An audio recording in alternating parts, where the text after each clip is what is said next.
ako kung bakit laging may mga kalahok sa unang hamon. Wow, iyan ba ay isang limonada? Para bang hindi makapaghintay si Lola na magsimulang magluto. Sinimulan niyang hiwain ang lemon sa malinis na mga hiwa tulad nito.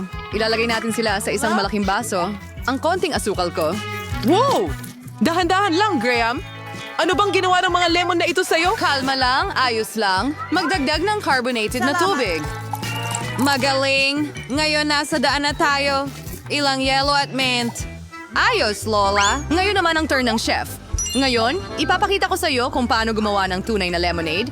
Sa pamamagitan nga pala ng aking paboritong recipe, sa simula, hiwain ng maninipis ang pipino, itwist ang mga hiwa at ihulog sa baso na may yelo. Anong bango? Naglalagay kami ng berdeng tsa sa baso, ang paborito kong uri.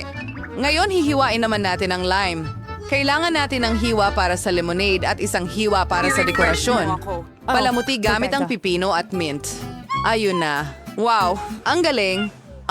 Naparami yata ang soda. Sandali lang, magandang ideya ito. Ibuhos ang soda sa baso. Oo, angkop ang mga berries. Asukal, konting pangpatamis. Ngayon, haluin na natin lahat ito. Idagdag ang nabuong masa sa ating soda. Pagkahaluin ito. Berry syrup. Mas matamis magaling pa sila. Kain na tayo. Kaya Yun yun ang na disenyo yun. ng lemonade. Magaling, Jane. Tingnan mo itong lemonade. Sa tingin ko, magugustuhan ito ni Mary. O baka mas gusto niya ang recipe ng lola niya? O baka ang napakagandang lemonade ng chef? Gusto kong malaman agad. Subukan natin, Mary. Una, susubukan niya ang lemonade ng chef. Ano? Mukhang hindi nagustuhan ni Mary ang lasa ng lemonade. Hindi ka pani-paniwala. Sige, tuloy tayo. Lemonada ni Lola? Hindi masama. Sige. Lemonada na lang ng kapatid ang natitira. Talaga bang ito ang pinakagusto ni Mary? Steak. Well, mayroon tayong panalo, yeah! At ito ay si Jane. Binabati kita sa karapat-dapat na tagumpay. Oy! Ano? Tara na! Wow! Gaano karaming produkto? At ano ang lulutuin natin? Isda? Wow! Ngayon, tingnan natin kung sino ang pinakasanay sa pagluluto ng ulam. Tingnan natin! Mukhang hindi nag-aksaya ng oras si Lola. Agad siyang kumuha ng piraso ng isda at inilagay ito sa kawali. Sige, subukan natin gayahin si Lola. Anong bango? Sige, mukhang pwede na. Pwede na nating laruin ang paborito kong laro ngayon. Kaya, oras ng baliktarin ng isda. Konting asin. Ngayon, paminta. Ang ganda. Sadyang maganda. Ano? Oo, tila walang nakakaalam dito kung paano magluto ng isda. Kaya, sige lang. Ngayon, ipapakita ko sa inyo ang lahat. Para magsimula, kailangan natin ng kaunting kahel, ilang pampalasa, at kaunting mantika. Ayan na. Lahat ng isda ay nasa ating himala na breading at piniprito ito. Oh, munti ko nang makalimutan. Kailangan natin lahat ito. Oo, perfecto. Ihahagis natin lahat ito sa panimpla. Kaunting katas ng orange para sa lasa. Ngayon, oras na para paluin ang ating sarsa. Maniwala ka, halos hindi pa tayo nakatikim ng ganito kasarap. Samantala, ang ating isda ay lutong-luto na. Ilalagay na natin ito sa plato. Ngayon, ang paborito ko ay ang paglingkod. Ganito namin ihain ang isda sa aking restaurant. Dayap at ang aming natatanging sarsa. Iyon lang. Sa wakas, ilang berde. Perpekto. Ate, nagpasya ka bang magsimula ng apoy? Kailangan mong maging mas maingat, Jane. Tingnan mo nangyari sa piraso ng isda mo. Pero wala ng oras. Kailangan nating ihain ang isda ng ganito. Ay, dito mo kang mada. Isasaw ito ng kaunti. Ano ang masasabi sa isda ni Lola? Perpekto. At sa wakas, ang putahe ng chef? Oo, ang ganitong paghahain ay papahalagahan sa kahit anong restaurant. Pero pinahalagahan ni Mary. Malalaman natin. Mukhang kaagad niyang hindi nagustuhan ang putahe ni Jane. Ngayon, ang putahe ni Lola. Napakasarap. Pero sandali, hindi mo pa natitikman ang isda mula sa chef. Oo, mukhang hindi ayon sa panlasa ni Mary ang pagkain sa restaurant. Pasensya na, chef. Pero sa pagkakataong ito, ang puso ni Mary ay nasungkit ng kanyang lola. Ang sweet. Panahon na para sa ikatlong round. Tingnan natin. Isang cupcake? Sino sa ating mga kalahok ang pinakabihasang maghurno? Siyempre, marami ang alam ni Lola tungkol sa pagbe-bake. Agad siyang nagsimula sa paggawa ng masa. Tingnan ang bilis na ito. Wow! Galing. Dinagdag na ni Lola ang lahat ng kailangang sangkap. Panahon na para mag-whisk. Batihin ng maayos ang masa. At syempre, wala tayong mga hulmahan ng cupcake, so napakaganda nila. Maingat na ibuhos ang masa sa mga hulmahan. Ganito. Kailangan na lang ilagay ang mga cupcake sa oven. Magaling! Magaling na trabaho, Lola! Ngayon, kailangan na lang nating maghintay. At kumusta naman ang chef? Mukhang halos handa na ang kanyang masa. Ngayon ay inilalagay niya ang mga berry. Wow! Haluin ang mga berry sa masa. Ang ganda. Ano ang susunod, chef? Panahon na para kunin ang mga hulmahan. Ibuhos namin ang magandang pulang masa sa malaking molde ng cupcake at ilagay ito sa oven. Perfecto. Wow! Ang ganda! Anong meron ako dito? Ang boring magmasa ng kwarta. Isang ideya. Kamakailan lang, may nakita akong life hack. Heto na. Napakagaling yan! Pwede ba akong gumawa ng cupcake na ganun kadali? At ang kalalabasan ay magiging napakaastig. Ayos! Tapos na yan! Tara na! Tingnan natin ngayon kung paano gagana itong life hack na ito. Magdagdag ng cacao powder at kaunting chocolate syrup sa gatas. Magaling! Ngayon ay tayo'y nag-whip. Ang nabuong masa ay ibinuhos sa baso. Hindi magagamit ang oven para sa recipe na ito. Kailangan nating makahanap ng iba pa. Isang microwave. Sige, ilagay natin ang baso sa microwave. Ngayon ay kailangan na lang nating maghintay. Oh, at mukhang handa na ang mga cupcake ni Lola. Ang sarap ng itsura ng ibabaw. At ang bango. Ilagay ang mga cupcake sa plato. Konting asukal na pulbos sa ibabaw.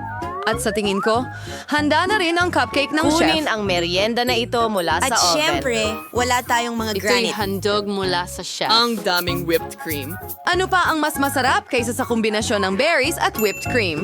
Ngayon, oras na para sa mga cupcake ni Jane. Sana ay napakasarap ng mga ito. At ang bango. Talagang dapat niya itong pahalagahan. Sigurado akong gagawin ng apo kong babae ang tamang pagpili. Ang mga cupcake ko ang pinakamahusay. Saan ako magsisimula? Cupcake sa tasa? Kakaiba? Pero subukan natin. So-so lang. Sige, ano pa ang meron? Subukan natin ito. Hindi masama, pero hindi ako nasisiyahan. Wow, ang laking cupcake. Hindi na makapaghintay na subukan ito. Ang sarap. Oo, ito ang panalo. Ang cupcake ng chef ay naging... Pinakamahusay. Walang kritiko ang makatatanggi nito. Ang daming produkto dito. Ano ang niluluto natin ngayon? Sopas? Wow! Ano ang paborito mong sopas? Isulat sa mga komento at baka sa susunod na mga video, ang mga bida natin ang magluluto ng paborito mong ulam. Mukhang seryosong nagtutuon ng pansin ng chef sa pagluluto ng sopas. Tingnan mo kung gaano karaming iba't ibang sangkap ang mayroon siya. Well, walang sopas na magagawa ng walang tubig, tama? Ngayon, kaunting cream at mantikilya. Iyon na. Magdagdag ng ilang pampalasa. Wow! Kalma lang, chef! Mukhang hindi na mauubos ang mga sangkap para sa sopas na ito. Meron na ring hipon ngayon. Mukhang sobrang nag-i-enjoy si Jane. Tingnan natin siya. Hey, oras na para seryosohin mo ang pagluluto. Nakahiwa na ni Lola ang lahat ng kailangan na gulay. Mukhang naghihintay na sa atin ang sopas na kabute. Siguradong si Lola ang nagtipon ng mga kabuting ito. Astig. Magdagdag ng cream at haluin. Ang galing ng sopas ni Lola. Gayunpaman, wala akong naalala. Pagkatapos ay inilagay nila ang parang ito. Hindi, baka ito. Hindi yan. Pero hindi rin yan. Oh, eto ba ang kailangan mo? Keso. Ihagis natin doon. Oo, ngayon nasa tamang landas na tayo. Perpekto. Haluin natin ito. Hindi ganun kahirap magluto ng sopas. Ngayon, ihagis natin ang ilang karot. Sige. Wow, ang galing. Tara, haluin natin yan. pasensya Sa tingin ko, ayos na ito.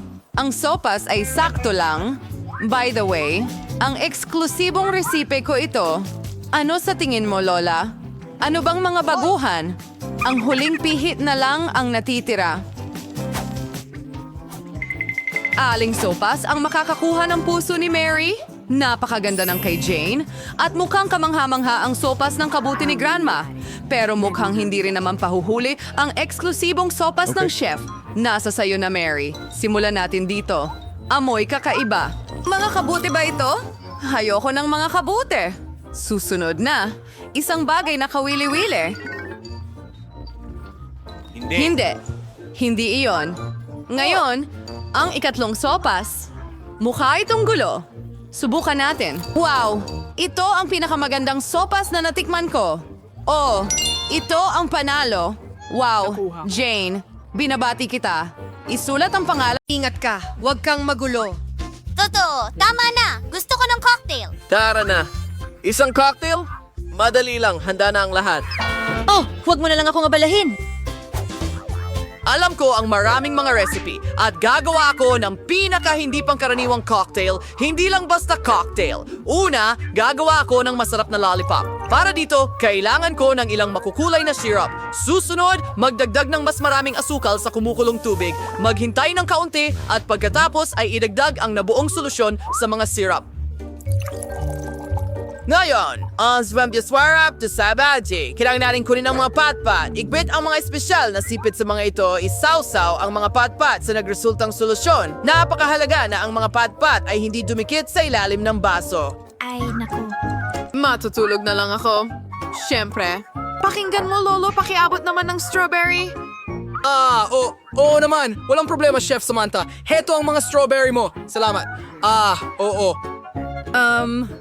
Okay, salamat. Ang unang layer ng cocktail ay handa na. Kaya, dinudurog ang ilang strawberries, nagdadagdag ng Sprite at piniblend ito.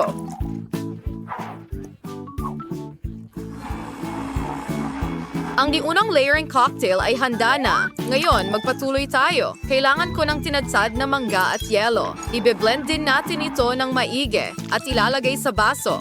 Ang ikatlong layer ay magiging asul na gawa sa berries. At dekorasyonan natin ang cocktail. Oh, Diyos ko! Oh, ano ito? Lolo, patayin mo ang alarm clock mo! Ang sama! Mga babae, pasensya na. Hindi ko alam na masyado itong malakas. Hindi, tiningnan ko lang ito. Ngayon, oras na para gumawa ng cocktail. Para magsimula, kailangang isawsaw ang mga gilid ng mga baso sa asukal. At asukal na pulbos talaga. Susunod, ilagay ang mga lollipop sa isang baso at punuin ito ng Sprite. Tada! Handa na ang mga cocktail. Emma, ikaw na lang ang hindi pa gumagawa ng cocktail. Halika na! Tara na! Halika na! Oo, kailangan kong magmadali. Mas malaki ang baso, mas maraming candy ang mailalagay nito. Para magsimula, mga candy na marmalade, gawin natin ito. At ilang Skittles, pagkatapos ay ilang yelo. Ang base ng cocktail ay itong Fanta. Paborito ko sa totoo lang. Ang galing. At ilang pang marmalade candies para sa dekorasyon. Pagkatapos niyan, kung nasaan nyo sila ng mga nilalang sa dagat, mas astig. Jane, handa na kami. Lahat ng cocktail ay mukhang napaka-appetizing. Hindi ko alam kung saan magsisimula. Subukan natin ang Amazon. Ano? May marmalades din ito. Ang galing. Talagang gusto ko ito. Tingnan natin kung ano ang inihanda ng chef para sa akin. Kakaiba. Pero inaasahan ko pa ng higit. Tanging itong chemical na kabaliwan mula sa propesorang natitira. Sana hindi ako malason. Sobrang sarap nito. Wow! At sino ang mananalo? Siyempre ikaw! Ito ang pinakamasarap! Oo, alam ko na yon. Sa ikalawang round, gusto kong gumawa ka ng sorbetes para sa akin. Kailangan ng tikim ng syrup. Ano ang ginagawa mo? Ice cream? Sige, ganun na nga. Yun na yun. Madali lang. Sana ako magsisimula. Sa tingin ko, gagawin ko muna ang mga bola ng sorbetes mismo, lahat sa tulong ng chemistry. Susunod, isang tsokolating syrup. Ibubuhos ko ito sa basil ng sorbetes at sa mga bola mismo. At kaunting makukulay na sprinkles ay hindi makakasama.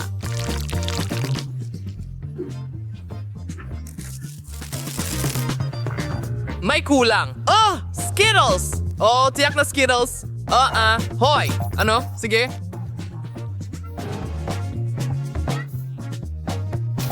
Oh, sige. Pwede na rin yan. Kailangan i-blend ang mga candy sa toothpicks. Tapos gagawin ko silang dekorasyon para sa ice cream.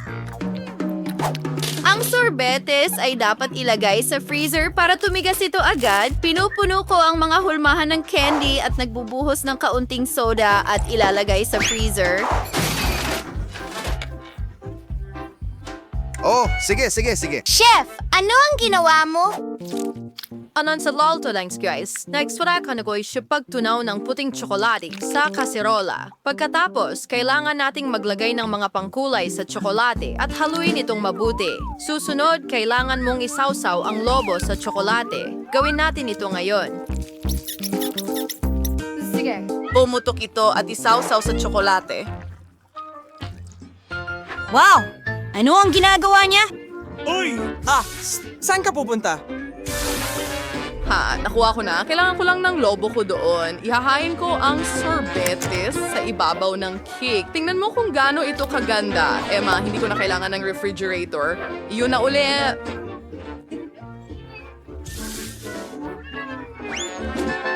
Ngayon, kailangan nating painitin ang caramel syrup. Sa tulong nito, magiging mas maganda lang ang aking putahe. At ang ating takip na tsokolate ay dapat takpan ng sorbetes. Magiging cool din na palamutian ang aking putahe ng mga berry at buhusan ng mainit na caramel syrup sa ibabaw ng tsokolate. Bakit ka mukhang naiinggit? Emma, halika na! Oh, tama. Handa na rin ang ice cream ko. Tingnan mo. Lumabas na napakaganda. 3 buong prutas na ice cream. Astig! Oh! Jane, subukan mo ito. Malalaman natin ngayon. Magsimula tayo sa'yo, Emma. Masarap. Sinisikap ko talaga. Tumuloy na tayo. Tingnan natin kung ano ang inihanda ng propesor sa pagkakataong ito. O, paano? Masarap. Oo. Ang ideya ay astig. Parehong masarap. At maganda. Ako'y nasasabik pero may obra maestra pa na naghihintay sa akin mula sa chef. Ang ulam ni Samantha ang pinakamaganda sa lahat. Gustong-gusto ko ito. Panalo ka! Siyempre. Sa pagkakataong ito, gusto kong gumawa ka ng cupcake para sa akin. Wow! Tara na! Isang cupcake? Oh, madali lang. Gayon pa man, hindi ko pa sila nakaharap noon. Pero ang kaalaman ko bilang siyentipiko ay makakatulong muli sa akin. Gagawin ko ang base para sa cake mula sa aking mga solusyon. Aha! Oo. At ang cola ay magiging kapakipakinabang para sa akin upang lumikha ng cream. Kailangan mo lang itong ibuhos sa isang flask at ihalo ito sa susunod kong solusyon. Ngayon, iyan ay isang bomba. Gayunpaman, hindi ako sigurado kung pwedeng kainin ang bagay na ito. Imnet, ngayakan mong aminin na ang cupcake ko ay mukhang napakaiba at astig. Oh, sige. Iyan ang tinatawag kong obra maestra. Oh! Mga babae, hoy! Ano sa tingin mo? Anong ibig mong sabihin? Nailagay ko na ang mga cupcake sa oven. At ngayon ipapakita ko sa iyo ang aking obra maestra. At hindi pa nga ako nagsisimula. Kahit na, bakit hindi gumamit ng lata ng Coke? Astig! Ang mga cupcake ko ay magiging orihinal. At halos handa na ang aking mga cupcake. Ngayon, kailangan mong ilagay ang mga ito sa anyo ng isang malaking cupcake at lagyan ng cream sa ibabaw. Ang cream na ito ang magiging pangunahing cream at magkakaroon ng karagdagang kulay na cream sa ibabaw nito. Salamat dito. Gagawa ako ng cupcake na may kulay ng bahaghari. Parang hairstyle at huwag kalimutan ang nakakatawang mukha. Tingnan mo kung gaano ito ka-cute. Oh, ang cupcake ko ay halos handa na rin. Oh, ang init, mainit. Direkta mula sa oven. Aksidente kong nagawa yon. Sa pangkalahatan, huwag mo akong istorbohin. Kailangan ko pang idekorasyonan ang cupcake ng whipped cream. Restores at Haribo Marmalades. Oh, mas tiyak. Isang Haribo Marmalade. Wala na akong iba. Jane, ano sa tingin mo? Emma, simulan natin sa iyong cupcake. Pwede mo rin itong inumin gamit ang straw. Astig! Sa ngayon. Hindi. Pero hindi ito gumagana gamit ang straw. Mas gusto kong kumain gamit ang tinidor. Tingnan natin. Masarap. Maganda. At ano ang nakakadiring bagay na ginawa ng propesor para sa akin? Blah! Ano ito? Hindi ko rin alam. Sige. At ano ang ikagugulat ko sa gawa ni Samantha? Napakagaling niyan. Isa na namang tagumpay para sa professional na chef. Siyempre, ako ay isang master, hindi tulad ng iba.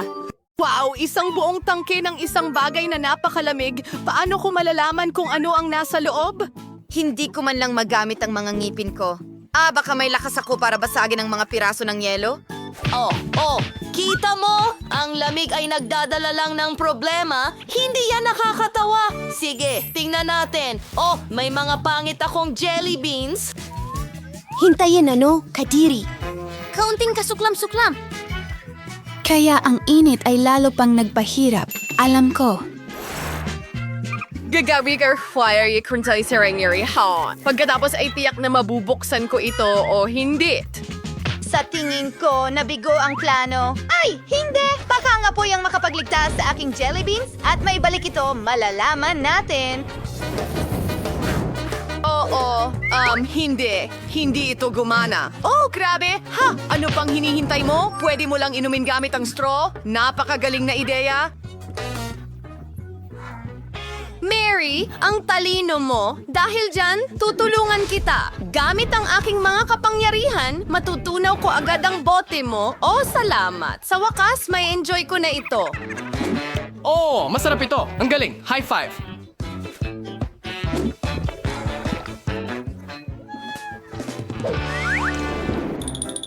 Tingnan natin kung tungkol saan ito. Oh, Mary, ikaw ang magsimula. Wow! Mayroon akong isang buong balde ng ice cream. Masyadong mainit ito at natunaw. Oh, aray. Hindi ko man lang ito maisubo. Masyadong mainit. Ano ang gagawin ko ngayon? Tama, ang aking hiningang yelo ang magliligtas sa sitwasyon. Magagamit ko ito para i-freeze ang ice cream na ito. Tingnan mo, ngayon ay pwede ko nang dilaan ang ice cream na ito ng payapa. Mukha pa itong malamig. Oh, oo! Kaya mo yan, girl? Ano? Hoy, buksan mo sa'yo! Wow, gusto ko ng marshmallows. Tingnan natin kung gaano kasarap ang mga ito. Oh, frozen sila. Pero ayos lang, i-defrost ko sila agad.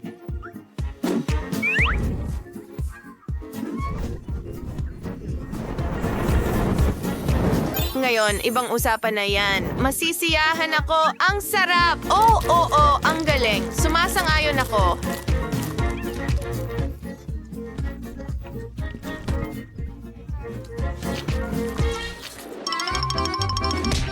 Oo, nanalo ako. Tingnan natin kung ano ang nasa ilalim ng takip ko.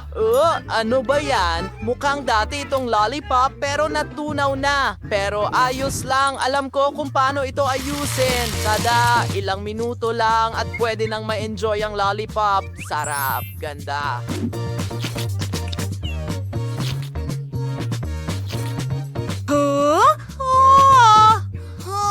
Grabe! Paano naman ako? Wow, isang buong balde ng popcorn. Iyan ang swerte. Hintayin, ano? Oo. Ibig kong sabihin, hindi. Ang dami kong popcorn pero hindi ko ito ma-enjoy. Lahat ng piraso ay magkadikit. Naka-freeze sila. Teka, gawin natin ito.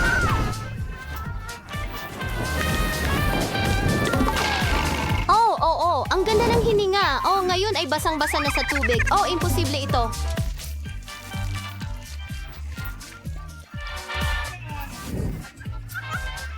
Hindi ito ang araw mo. Tingnan natin yan. Patutuyuin ko agad ang bundok ng popcorn na ito. Siguradong malakas ako para dyan. Astig. Baka gusto mong tumingin pababa paminsan-minsan. Ang popcorn mo ay naging tumpok ng maliliit na uling. Talagang hindi ito ang araw ko? Mary, ikaw ang may alam. Hoy, ako ang mauuna ngayon. Astig. Sa wakas magkakaroon na ako ng tamang tanghalian. Anong klasing biro ito? Hindi ko man lang makain itong ice noodles. Baka pwede mo itong kainin na parang ice cream. Susubukan ko. Hindi. Nakalimutan ko na masama sa atin ang dumikit ang dila sa yelo. Jane. Bingo. May plano ako. Relax, sapat na ang gamitin ng aking mga kapangyarihan. At ngayon, ang natirang noodles ay maaring initin muli. Hindi pala magandang ideya ang kainin ito na parang ice cream. At ngayon, makakakain na tayo ng tanghalian o gusto ko rin ng kaunti. Oh, oo, kamangha-mangha. Lumayo ka. Hindi mo pa naangat ang takip mo. Oh, oras na. Para dyan. Oh, tsokolate. Natunaw siguro dahil sobrang lambot ng tsokolate, pero ayos lang. Masarap din naman ang likidong tsokolate, kaya pwede pa rin itong ma-enjoy ng payapa. Astig! Gamit ang aking mga kapangyarihan, kaya ko ring gawing solid ang likidong tsokolate at gawing kahit anong hugis na gusto ko. Wow, ang ganda? Siyempre maganda. At ang pinakamahalaga, masarap. Natutunaw ang tsokolate sa iyong bibig. Buti na lang hindi ito nasa pakete. Nako, oops! Pasensya na. Yay! Jane, ano yan sa ulo mo? Gusto ko lang talagang mauna. Yay! Masarap na naman ito. Mukhang karaniwang cupcake. Pwede natin itong kainin. Aray! Masakit siguro yan. Oh, hindi maganda ang pakiramdam. Pero may naisip ako, sapat na. Ang dilaan nito, masarap! Oh, swerte ko. Meron akong waffles at mainit pa sila. Ibig sabihin sariwa sila. Ang galing! Aray! Napaso ako. Oh, masyadong mainit sila. Oops! Aray! Parang nasusunog ang bibig ko. Anong gagawin natin, Mary? Tutulungan kita. Oh, maraming salamat. Astig. Ang sarap. Sige. Wow, gustong-gusto ko ang Chupa Chip Soda. Yay! Mayroon akong marmalade na mata. Gustong-gusto ko rin ang mga yon.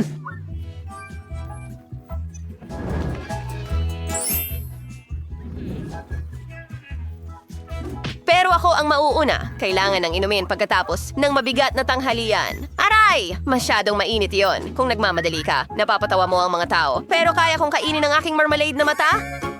Oh, ay naku, nabasag. Siguro hindi naman masama yon. Jane, bibigyan kita ng kalahating mata at may utang ka sa aking soda. Sige, meron din akong magkaparehong baso. Ibuhos natin ang mainit kong chip at chip soda dyan at pagkatapos ay ihulog ang jelly ice sa loob. Sigurado akong magiging masarap ito o hindi, syempre. At ang ating mga mata. Sige, subukan natin. Oh, ang sarap! At ngayon ang mata? Oh, ang galing! Ang galing! Ang sarap talaga! At nagkaroon ka ng cool na ideya sa mga tasa kong marmalade. Magandang paraan para tapusin ang round. Hindi ko alam na marmalade pala sila. Kailangan nating ubusin ito. Ang galing! Isa? Dalawa? Tatlo? Woohoo! Gummy bears! Ang galing! Aray, pero hindi ko mahawakan ang akin. Masyadong mainit. Mainit. At ang bear ko naman, dapat malamig. Oh, nagyelo ito. Pero sa tingin ko, hindi yun makakapigil sa akin. Oh, sa totoo lang! Makakapigil nga! Kailangan kong ipukpok ito sa mesa. Oh, dahan-dahan! Chicken! Hintay! Oh, huwag mong gawin yan! Matatapon mo ang teddy bear ko! Hindi ko sinasadyang matapon ito. Oh, pasensya na! Teka, may kapangyarihan ako. Salamat dito. Gagawin kong masarap na jelly bear ang frozen bear. Heto na. Oh, magandang ideya yan. Ibig sabihin, pwede kong i-freeze ang teddy bear ko sa ibang paraan. Tapos na. Sa totoo lang, sumobra rin ako. Mukhang kailangan nating matutunan kung paano mas mahusay na kontrolin ang ating mga kapangyarihan. Bingo! Ibigay mo sa akin ang iyong kamay at ilagay natin ang mga oso ng magkasama. Sa tingin ko, mahusay tayong magkasama. Sige, subukan natin.